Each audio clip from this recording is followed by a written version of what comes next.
anybody who knows me and knows I like boxing, they know, it was Manny Pacquiao, Errol Spence. Those are my guys. But he does look like he's trying to make business decisions when it comes to Bud Crawford. Guys, your thoughts? I'll let JD go first. I think without a doubt, man, with Errol Spence, I'm gonna tell you what I really honestly think it is with Errol Spence Jr. I believe that Errol Spence Jr. deep down knows that from the accident and from his most recent injury, I think that he does know that even though he's still an elite fighter, he's not the Errol Spence of maybe about 3-4 years ago, before some of these things transpired in his life. And I do believe that he sees a Bud Crawford that could definitely beat him. So I do think that Errol Spence Jr. is right now scared of Bud Crawford. I definitely feel like Errol Spence is scared of Bud Crawford. Only reason why I say that I believe that he's scared of Bud Crawford is, I can't lie, man. When I watched the footage of what transpired last Saturday night, you go to the fight, right? And you could tell that Errol was going to the fight with the hopes. Ooh, he was hoping. He was hoping that it would end up. And you know, the funniest part about it is that I actually believe that up until that 10th round, Errol Spence was loving it. Oh, he thought he had something. Oh, yeah, he thought he had something because Errol knew that Bud would probably win a decision. He knew that. He's not silly. He knew Bud would win a decision, but all Errol Spence wanted to be able to walk out of that Mandalay Bay and say is, hey, I beat Sean. Y'all saw arguably Sean Porter beat Bud Crawford, but he want to come fight me. But once that knockout happened and that fight was over, now all excuses were erased. All excuses were erased. And on top of that, you knew at that point that Errol Spence Jr. And here's what really blows me. Y'all know how many times we've seen fighters blow smoke up the media saying that they're going to fight somebody, or they ready to fight somebody, or this fight going to be next. And we all know that fight is not happening. We all know it's not happening, but they at least put out that bravado like they bout it. To me, the most intriguing thing when I watch the footage of Errol Spence is that Errol's at a point with the whole Bud situation. He don't even want to fake the funk and say that that's next.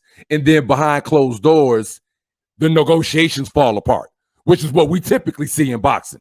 We typically see you front for the public, and then behind closed doors, somebody prices themselves out, something happens, you name it, and it never materializes. But I think it's so intriguing that he didn't even want to fake it. Yeah.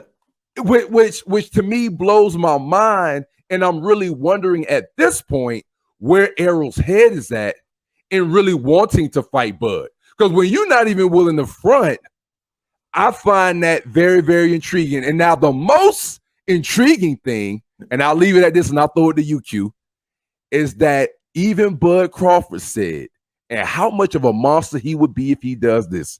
Even Bud said at the end of the fight while standing in the ring, I might even go up to 154. Now, if Bud goes up to 154, that tells you all you need to know. He is, at this point, he is literally chasing Errol Spence Jr. and cornering him in a way that there's only one way out of this corner. Ain't nothing you can do. Ain't nothing you can do, bro. You're going to have to fight me. Hey. Even if you try to sit and say you leave in 147, bro, guess what? I'm ready to go to 154. So then what are you going to tell people if I go up to 154? So at this point, man, I love Errol Spence Jr. as a fighter. He's an excellent fighter. But as it pertains to Bud Crawford, man, he running scared right now, man. He running How scared. about this? How about the press conference when they asked him about his future at Top Rank? Bro, go. You're talking on that. About Speak on that. apples, if you like apples. Speak on that. he said, anybody that haven't seen that, they were asking him about his future as it pertains to Top Rank, whatever. He said, Hey, Q, before you do it, tell him who he was sitting right next to. Bob, the Bob father.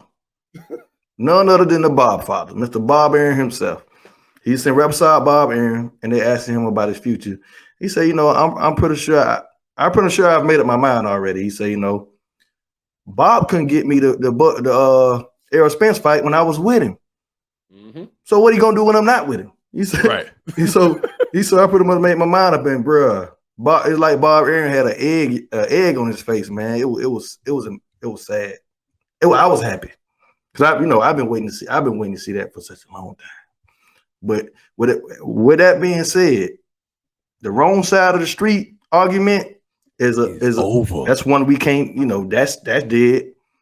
Now, what I will say, a saving grace if you're looking for an excuse not to fight him, say the pay-per-view flop. Well, I mean, ain't nobody expecting him to do 500,000, but say I've seen something around 250, something like that. And if that's the case, that'll be another, okay, well, he need to go. He need to build his name up some more. I don't want to be giving nobody a bit an excuse, but you already know that'll be probably they'll be talking about pay-per-view numbers. But end of the day, that's the biggest fight to be made in boxing. You know what I'm saying? And definitely at the welterweight division. Other than the heavyweight unification bout, you know what I'm saying? Or, something like that. I feel like that's one of the biggest fights. Or Cinco de Mayo Canelo fight Benavidez. I think that'll be a huge fight. But we see that ain't gonna happen, and that's that's pretty much what I got. What you got, brother moderator? So no, I'm just sitting back and listening, and I sometimes you can look at things from a perspective and have confirmation bias. So one thing I'll just say from my personal perspective, I